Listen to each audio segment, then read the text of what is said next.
Hello students, welcome to Jija academy Lahore. आज के lecture में हम डिस्कस करेंगे आईसीएस पार्ट 2 के chapter number 8 getting started with C के इम्पोर्टेंट एमसीक्यूज। स्टार्ट करते हैं क्वेश्चन नंबर 1 से। C language was developed in 1972। C is a high level language.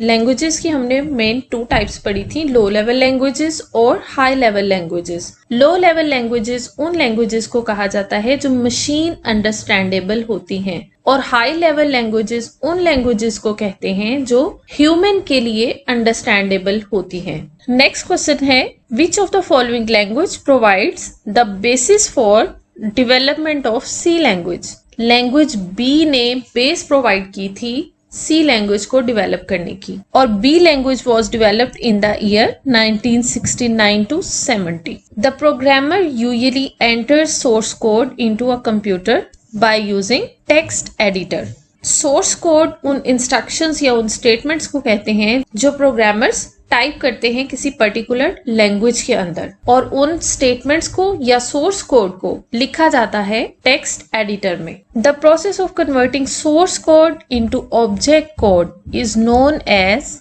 Compiling और कंपाइलेशन।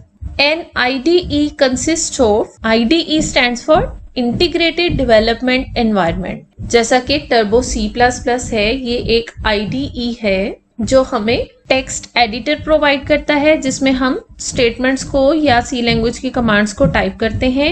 एक कंपाइलर प्रोवाइड करता है सोर्स कोड को ऑब्जेक्ट कोड में ट्रांसलेट करने के लिए। डीबगर प्रोवाइड करता है जो एरर्स को डिटेक्ट और रिमूव करता है। So the correct option is all of these, यानी आईडीई हमें ये तीनों फैसिलिटीज प्रोवाइड कर रहा होता है। The extension of C program file is .c। C program की extension होती है .c।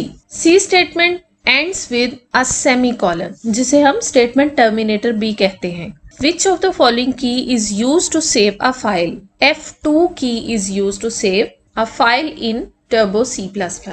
The statements written by programmer are called source code। The target code produced by the compiler is called object code।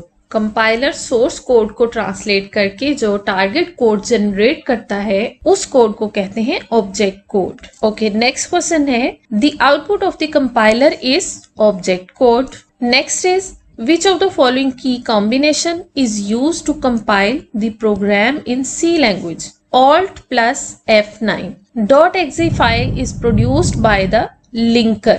Compiler जिस file को generate करता है वो .obj यानी object file होती है, और लिंकर जिस फाइल को क्रिएट करता है वो एक .exe फाइल होती है। Next question is, which of the following key is used to load a program in memory to run? It's control plus F9। Next question is, which of the following is used to denote preprocessor directives? Hash symbol हम use करते हैं preprocessor directives को लिखने के लिए। Header file in C contains library functions. The extension of header file is .h, h for header। Which header file contains information about standard input output functions? Answer is stdio.h, standard input output header file or library file। The name of header file is written between angle brackets। Next question है, void occupies how many bytes in memory? void एक data type है और ये memory में 0 bytes यानी memory occupy नहीं करती। C language programs are divided into units called functions। A program syntax error is detected by compiler। Division by 0, for example 5 divided by 0 is an example of runtime error।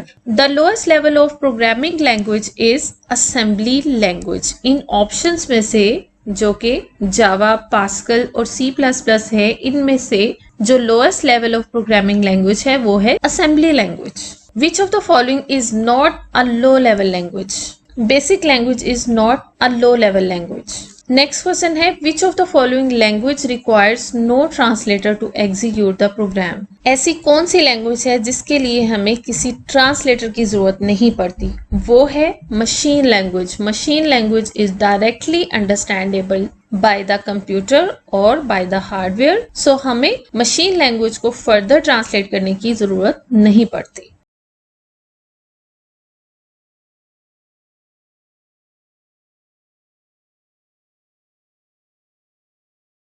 Chapter number 8 के important MCQs complete हुए।